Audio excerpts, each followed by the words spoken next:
午夜12点，校门口的雕塑拍了拍我，请在诡异学院。话音未落，我火速地退到校门外。雕塑破防，人家没说完话就跑，你礼貌吗？我的信条是永远不要靠近危险。后来我再次遇见雕像，他语速飞快，开始。没想到 NPC 竟会改台词。午夜12点，校门口的雕塑拍了拍我，请在诡异学院。话音未落，我火速地退到校门外。雕塑破防，人家没说完话就跑，你礼貌吗？我慌忙地解释，我只想活，别记恨我。就在这时，又有3人误闯进学校。我和雕塑同时开口，游戏开始。有恐怖副本，快跑！那3人听了我的提醒，转身往校门外跑。可我的话比雕塑的话长，使他们反应慢了半秒。他们冲到校门时，校门当着他们的面重重地合上。3人发疯似的拍打校门，甚至试图通过爬铁门逃脱。我和他们明明近在咫尺，可校门有无形的屏障，令他们翻不过来。游戏一旦宣布开始，除了通关，别无他法。门内的人流下绝望的眼泪，兄弟，下次简短些吧。呜呜，我很愧疚，我也没想到 NPC 会临时改台词。再抬眼，那校门内的雕塑竟得意地叉起了腰。他挑衅地冲我挑了挑眉，慢悠悠地说出那句经典台词，请在诡异学院成功存活3日。祝各位学子，他故意拉长语调，好似向我炫耀，入学愉快。那3人听到这话，吓得脸上血色尽退。他们想必非常清楚，这一次在劫难逃了。全球灵气复苏，使全国各地都出现了神秘现象。在这种地方生成的鬼怪会害死人，因而是禁忌。有危险的地方或许有收益，但我是个普通人，只想平平顺顺地苟下去。所以我练出一套求生本能，只要有奇怪的东西跟我对话，我就先跑为敬。很可惜，门内的3位兄弟没我警觉，也没我的好运气。我只好向菩萨祈祷他们平安。我跑到100米外的地方打了报警电话，然后火速地远离是非之地。虽然今晚加班到12点，但我明天还要准时上班，得赶紧回家睡觉。第2天，我出门买早餐，顺便绕到诡异学院附近。我站在距离校门口100米远的路口，用望远镜眺望。派出所的民警在校门口拉了警戒线，并在附近劝退看热闹的居民。他们在校门前立了一块巨大的牌子，社区民警温馨提示，内有恐怖副本，普通市民请勿靠近。我想，我已经仁至义尽，应该不会再有人倒霉了吧。我离开时，几辆特警车从身旁呼啸而过。有关部门接到警情，已经开始组织人手展开救援。菩萨保佑，希望救援人员一切平安。过了一段时间，公司安排我出差，工作内容是去郊区一所疗养院维修电路。我开着50面包车和徒弟一起抵达疗养院的门外。徒弟背好工具包，大咧咧地往门内走，我却本能地扫视四周，以防周围有安全隐患。我眼尖看到大门一侧的墙上贴了招聘广告，疗养院高薪聘请住院医生，要求医学相关专业，对病人充满爱心，薪资面谈。我们的服务宗旨无人生还，欢迎社会各界有识之士加入我们。我脸色骤然大变，转头一看，那傻徒弟已经半只脚迈入疗养院的铁门。我冲向前，眼疾手快地抓住他的衣领，用力地把人拽出大门。我徒弟一个趔趄，懵了，师傅，怎么了？我惊魂未定之下，难免口不择言吐，你是一身反骨啊，还是良言难劝该死鬼？我气急败坏地敲打海报上无人生还4个字，引起他重视。徒弟终于看到招聘海报，瞪圆眼睛。不能怪我生气，我这徒弟平时教他一点东西，教3遍都记不住，他这人真的不太灵光。足足的愣神了3分钟，我徒弟才后知后觉地反应过来。他讷讷地问我，师傅，这疗养院的服务宗旨怎么这样古怪？我扶额，实在不想和二傻子多说废话。我转过身，一手叉腰，一手拨报警电话，喂，警察同志，我是你们颁发过热心市民锦旗的老张啊。啊，对，我又发现一处诡异的地方，高度怀疑它是个恐怖副本，烦请你们记一下地址，我报完地址就挂断电话。这就是普通人能为这个时代做出的最大贡献了。相关部门派人过来核实情况后，应该会把这里封锁起来。但我的徒弟实在很迟钝，我当着他的面打报警电话，话都说得明明白白的，他却问我，师傅，那我们的工作怎么完成啊？我无语，我们是来打工的，不是来送命的。可逃单好像不太好，蠢货，你要作死自己进去。我骂他，赶紧走向我的面包车。榆木脑袋终于清醒了些，那还是算了吧。师傅，我一个人有些害怕。我和徒弟火速地跳上车，离开了是非之地。我回到公司，把这事向老板汇报，但老板并没有因为我的逃单行为而罚款，毕竟我是公司资历最老的员工，其他同事要么跳槽，要么无端的人间蒸发。像我这么有经验且稳定的老电工不多了。但是过了一段时间，我徒弟也突然人间蒸发了。他说要请2天假回老家参加婚礼，可2天后我怎么也联系不上他，我只能按流程上报给社区网格员。但这年头，每天无故失踪的人那么多，有关部门也查不过来。依照经验，我徒弟只怕凶多吉少，真可惜。我带了他1个月，每天亲自示范那么多保命技巧，可诸葛亮再聪明，也没办法对牛弹琴。这世道容不下太愚钝的人。又风平浪静的过了一段时间，我老板说买了新别墅，要在新居摆酒，叫人过去闹新居。本来没我这种底层打工仔什么事，奈何老板说我闪避恐怖副本的技能无人能及，他想请我帮看从新居到公司的路上有没有什么危险。看在老板发我2万红包的份上，我答应了。周末，我坐上老板的凯迪拉克一起去新居，从公司到别墅都在主城区，有什么新生成的恐怖副本也很快的被社区网格员发现并上报，大概率没我什么事。这是1分钱多事少的活。进了别墅，我发现户门的左边对角线的财位摆着一尊用红布盖头的雕像。两广的老板很迷信，都会请财神爷回家供奉，但不知为什么，自那晚以后，我对雕像一类的东西非常忌讳。只要我看到那类东西，就联想起在诡异学院碰到的雕像，真让人不寒而栗。我皱眉，郑重地问老板，这财神爷是从哪儿请的？让我看看。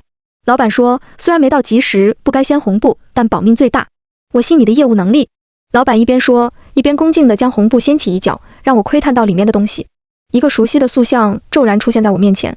那塑像见到我，一勾起一抹得逞又狰狞的笑。我心中警铃大作，冲老板大喊，跑啊！这一次我言简意赅，丢下这2个字，拔腿就跑。身后的塑像语速更快，开始。他显然从我身上吸取了教训，不但更加精简用词，还加快了语速。谁懂啊？他说这2个字竟然只用不到1秒的时间。等我跑出房门，即将冲出院门时，已经太迟了。我只能眼睁睁地看着院子铁门快速的闭合。我和老板跑得太急，同时撞到了大铁门上。砰砰，大铁门发出2声巨响。我老板不是蠢人，马上明白发生了什么事。他惊恐万状，快吓哭了。完了，我们都要完了。我的脸贴到冰冷的大铁门上，终于对那夜的3个冤种感同身受。是的，完了，这一次在劫难逃。我相信老板不是故意坑人，只是请财神这件事也是两广老板刻在 DNA 里的举动。我气不过，怒气冲冲地回到塑像前，你就这么恨我？塑像一副胜利者的自得模样，你不听完我的话，让我很难受。这纯属报私仇了。我知道，就算没有老板，这个小肚鸡肠的塑像也会不择手段地跑进我家里。我快气哭了，放过我吧。塑像洋洋得意，有时间听我说完台词了吗？我绝望地闭上眼睛，耳边响起塑像的声音，请在恐怖新居中成功存活3天。他似乎凑到我耳边，呵气，祝你入住愉快。这雕塑太装了，我要报警了。可惜的是，我的手机没信号，真是叫天天不应，叫地地不灵。我的心情顿时跌入谷底，我不得不认命，去门外的台阶上坐着，抽了一口烟。这种时候，只有尼古丁的味道能暂时的麻痹恐惧，让人静下心来。老板垂头丧气地跟出来抽烟，我们并肩而坐，沉默了很久。老板不愧是做大事的人，他的脑子转得比我快。他把烟头扔地上，用鞋底踩灭。他破釜沉舟，说：“老张啊，这次是我连累你。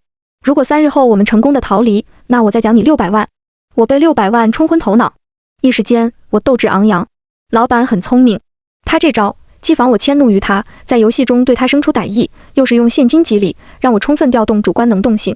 我可不怕他开空头支票，因为过去我帮公司维修电路时，偷拍了不少公司账本。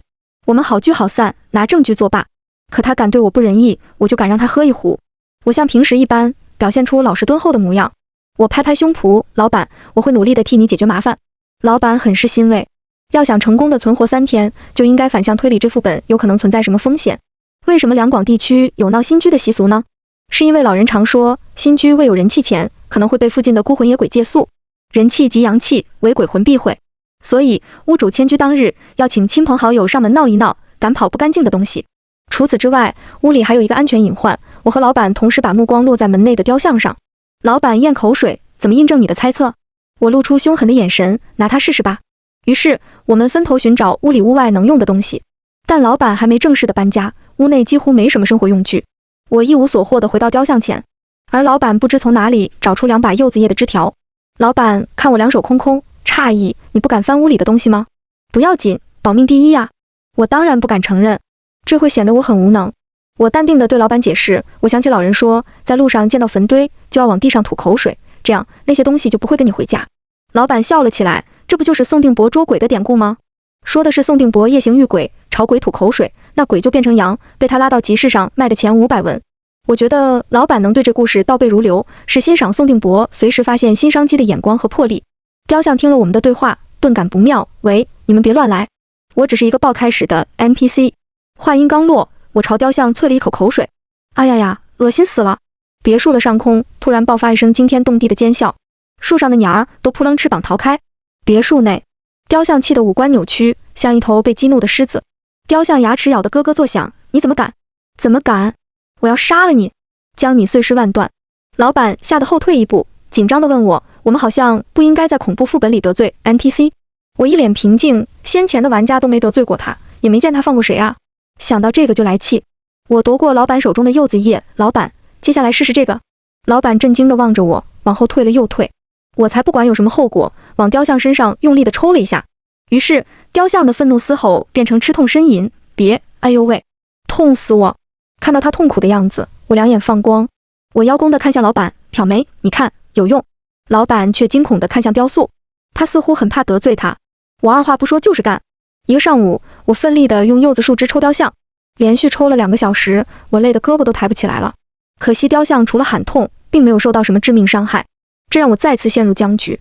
雕像崩溃，我可是恐怖副本的 NPC 啊，为什么受玩家这种非人折磨？可恶，他好意思说这种话。我对他，你难道不知道电视剧里的最大反派都是老实人黑化的吗？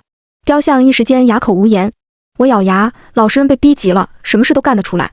雕像气得差点晕过去，你们等着，到了夜里，我让你们不得好死。老板又吓得往我身后躲，不是我虐你，你别殃及无辜。可雕像的话引起我的警觉，我一股热血涌上大脑，干脆一不做二不休。我撬下一根楼梯扶手，又进厨房找出菜刀。我回到雕像前，我先举起扶手，用尽全身力气，重重地往雕像头顶敲。当的一声巨响，雕像传回的反作用力震得我虎口发麻。可雕像岿然不动。我不服气，举起菜刀又砍向雕像，可我却再一次被反作用力震得浑身发痛。雕像却连一丝碎屑都没掉。雕像讥诮地勾起唇角，有恃无恐地盯着我，他的眼神嘲讽，好像笑我自不量力。老板心灰意冷地劝我，算了，物理攻击对他没有用，我们玩家根本不是这些怪物的对手。万一这个破游戏的通关条件就是杀了他，副本没了大 boss， 我们不就全都获救？老板怔了又怔，他好像终于被我点醒，一改先前的消极态度。他对我抛下等我2个字就跑开了。现场只剩我和他。雕像阴毒地诅咒我，放心，今夜过后，我会把你封在我体内，日夜折磨，让你生不如死。我今天以前从没得罪过你。雕像，你们人类过年杀鸡前，鸡也没得罪你们。那就谈不妥了呗。雕像不屑，区玩家有什么资格坐上我的谈判桌？就在这时候，老板从地库里翻出一把电钻。老板解释，我刚才突然想起来，这个工具对你有用。他把电钻塞进我手里，这玩意儿不大，刚好手持，应该是装修师傅用来钻孔拧螺丝钉的工具。传统人力哪比得上现代工具的破坏力？只要我往雕像身上多钻进去，就算是钢筋混凝土做的，也弄得他非死即残。这老板也是，有好东西居然不早点拿出来。我拨开电源开关，尖锐的钻头在电能的带动下飞快地旋转，发出刺耳的声音。雕像终于有些不淡定了，有话好说，你别乱来，可我不会对敌人心慈手软。我3下5除2把雕像肢解了。雕像甚至没反应过来要骂我，已经碎成石块。我累得一动都不想动，但是看着满地的碎石块，我和老板相视而笑。我猥琐地夸赞老板，品如，你好骚啊！要不是老板提供工具，哪会进展得如此顺利？老板不甘示弱，艾丽，你和我不相上下。雕像已经被我们整得快下线了。他一边委屈地抽泣，一边不忘找回场子。品如，艾丽，你们等着，老子一定会回来的。雕像放完狠话，彻底的没了声响。他似乎变回一堆普通的石块。我们一起跑出去拉开院门，但大铁门仍旧一动不动。看来我的猜测是错的，我们必须在别墅内存活3日才算通关。我和老板回到别墅里休息了半个钟。老板从储物柜取出一袋糖果饼干，这本来是他提前准备用来祭拜财神的。现在他把唯一的食物分为3份，我们吃掉第1天的份额。我和老板总算恢复一些体力。于是在我建议下，我再次用电钻分解雕像，扔出院子。我起码先解决掉眼前的隐患。夜幕降临，我和老板住进1楼保姆房。保姆房空间小，只容得下床和单人衣柜，不像其他房间有很多死角。保姆房的安全系数高一些，而且保姆房里有独立卫生间，不与主人共用，这就解决了晚上我们不敢单独上厕所的问题。天一黑，别墅就变得很热闹。先是天花板时不时地传出哒哒响，就好像有人在楼上跑来跑去一样。院子里也隐约地传来孩子笑闹的声音，嘻嘻嘻个没完没了。老板怀里揣着菜刀，缩在床上，他害怕又无助，救命！谁来管这帮扰民的熊孩子？外面自然没人管，因为别墅除了我俩，没有活人。我走进卫生间，拧开水龙头，想要用冷水洗把脸，只是凑近一看，冲出来的水花里飘了几根长长的头发。我把水龙关上，拧紧，那几根头发没有消失，而是缓缓地向我蠕动。我紧张地吞了吞口水，从裤兜掏出打火机，我举起小火苗，对准快要触碰到我手指的发丝。哎呀呀！楼上忽然传来一个女人短促的尖叫，我连忙跑回老板身边坐下。他被那声尖叫吓得惊慌失措，他抓住我：“老张，你听到没？楼上有人的声音。”可除了我俩，根本没有其他人。我反而镇定下来，那人怕火。只是没一会儿，房间的大门被人敲得震天响，咚咚咚。我和老板呼吸几乎停滞，可门外的东西不停地拍门，非常愤怒的样子。我只好握紧兜里的打火机，蹑手蹑脚地靠近。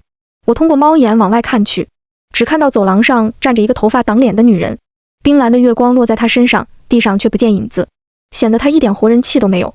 我只能隔着门，硬着头皮打发她：“姐，我是诡异学院的老刁啊，我跟那个小子有仇，把他让给我来解决行不？”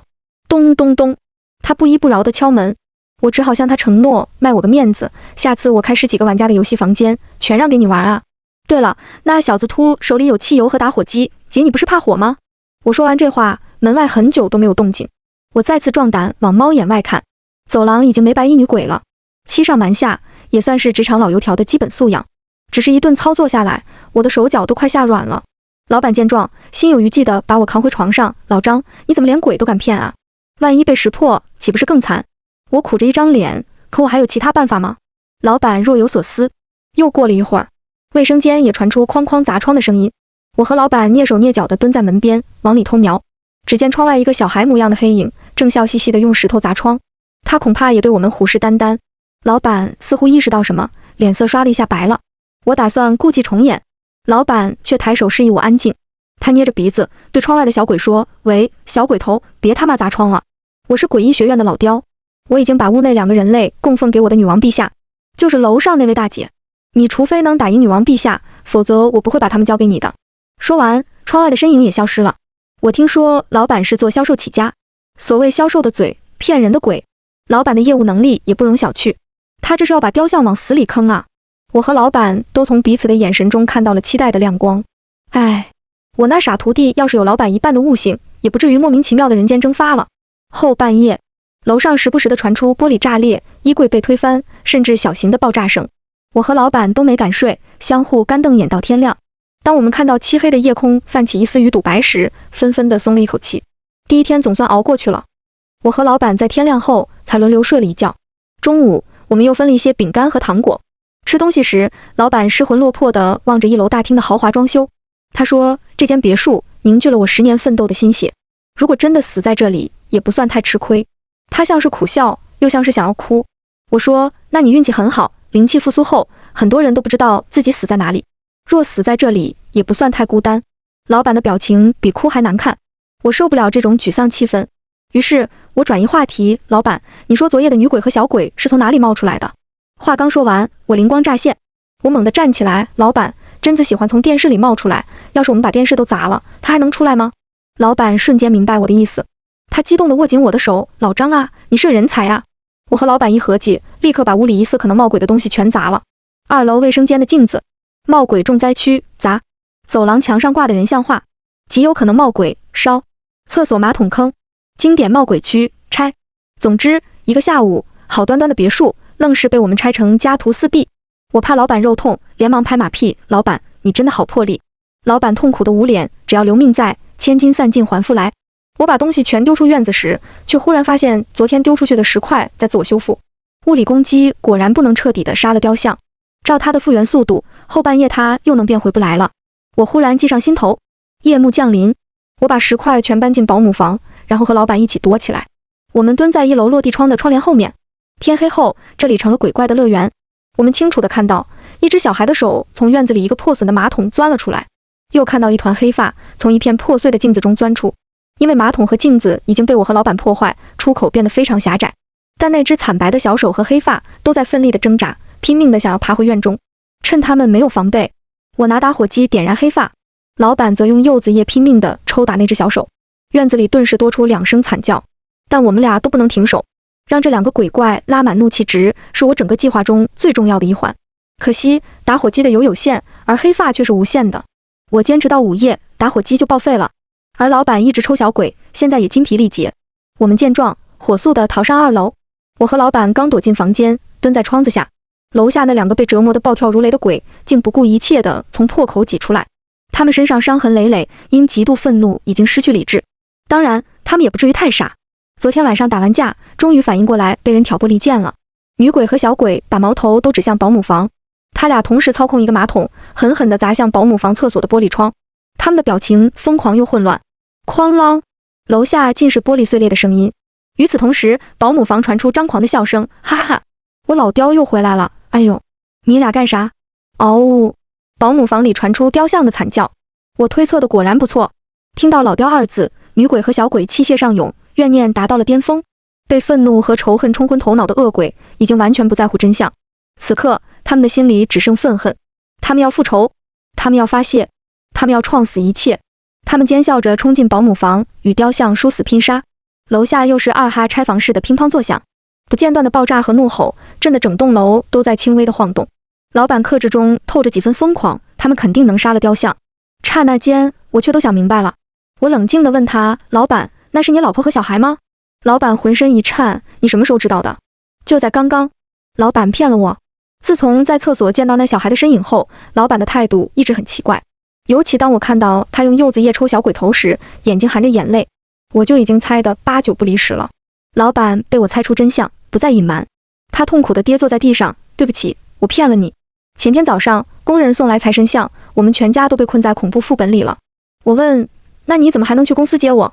老板羞愧得捂脸：“雕像拿我老婆儿子做威胁，逼我骗你进恐怖副本里。我也是没办法。原来从一开始我就落入雕像和老板的圈套，难怪第一天老板掀红布时态度如此恭敬，不敢得罪雕像，更难怪他这么抠的资本家却说要奖励我600万。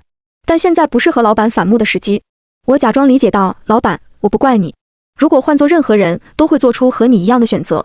对不起。”老板一把鼻涕一把泪地抱住我：“出去以后我一定会好好的补偿你。”我眼底却一片冰冷，不再说话。永远不要相信背叛过你的人。而且第一天晚上，他知道屋里出现1女1的鬼怪，就猜出他老婆儿子已经遇害。他没有悲痛欲绝，掩饰得如此冷静。他急中生智，引导小鬼头上楼找妈妈，帮雕像拉一波仇恨值。老板够狠，为了激起母子鬼的怒意，眼睁睁地看我烧他老婆头发，又亲手抽他儿子。他真的什么都能豁出去。老板问：“你会恨我吗？”我没有正面回答他，至少我们此刻目标一致，都想弄死雕像。其他事以后再说吧。老板拍我的肩：“好，要是能弄死雕像，我再给你加300万奖金。”这一次我却真真切切地对老板有了防备。必要的时候，我宁可不要那900万。又是一个不眠夜。第3天早上，太阳再次升起，还有最后的24小时，我们就能通关了。我和老板各揣武器，小心翼翼地走进保姆房。屋内一片狼藉，墙上地上都是打斗留下的裂缝。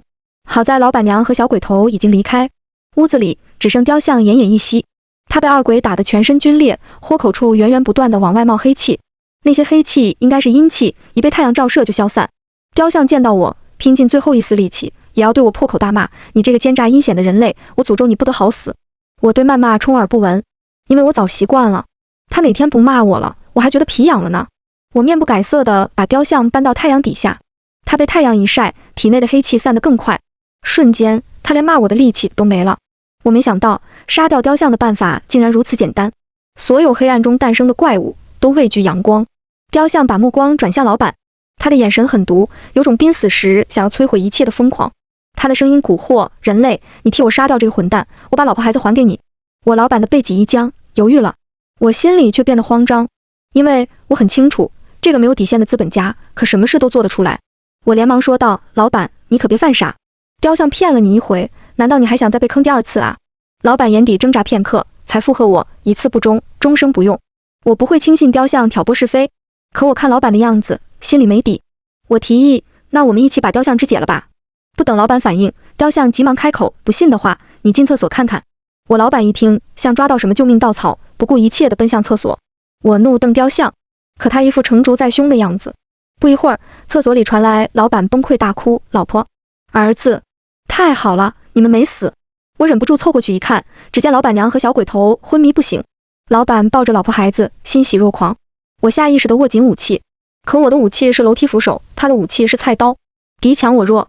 我不动声色地往后退，身后雕像却森然地开口：“杀了他，你老婆和孩子才能苏醒。”我拔腿就跑。老板为了老婆孩子已经坑过我一次，现在又坑我第二次。我很绝望，却也不能停下来，因为在我身后，老板举着菜刀追砍我。我拿楼梯扶手和菜刀硬碰硬，会吃亏。我一边跑一边四处观察，院子里除了草坪，就是各种低矮的景观树，挡不了什么东西。倒是还剩那雕像。我边跑边对老板大喊：“老板，我帮你打工这么多年，非走到这步不可吗？老板，那是我老婆孩子。”我崩溃极了，可你在杀人，老板。每天在怪谈里失踪的人那么多，谁又知道里面发生过什么？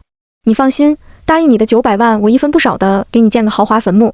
神他妈豪华坟墓！900万，回村给我建庙立碑都绰绰有余了。资本家真是没有道德底线。眼看离雕像越来越近，我把心一横，不管了，干他娘的！我边跑边转身，把手里的楼梯扶手朝老板方向扔过去。老板不得不放慢脚步，躲避楼梯扶手。趁现在千钧一发之际，我蹲下扛起雕像，不由分说地往回跑。距离老板2米时，他终于察觉到危险，下意识地停顿了一下。就是现在，我拼尽吃奶的力气，举起雕像，狠狠地往老板身上砸过去。哐！雕像撞到老板的前胸，他应声倒地，吐出一大口黑血出来。我的瞳孔猛然一紧，他吐的不是黑血，竟然也是黑得化不开的阴气。那些阴气被太阳照得无处遁形。我来不及细想，立刻扑上前，骑到老板的身上。我捡起他摔在地上的菜刀，猛地插入他的胸口。大量的阴气从他心脏喷薄而出。我不慎吸了一口，只觉得阴冷黏腻的令我打颤。雕像早已经被砸得支离破碎，他体内的阴气在阳光下无处遁形，这回大概是真的凉凉了。而我老板因身受重伤，只能无力地躺在地上，他体内的阴气不停地外泄，早晚和雕像一个下场。我心情复杂，老板，我想不通，你究竟什么时候变得和雕像一样？老板知道自己大限将至，这时候反而变得平静。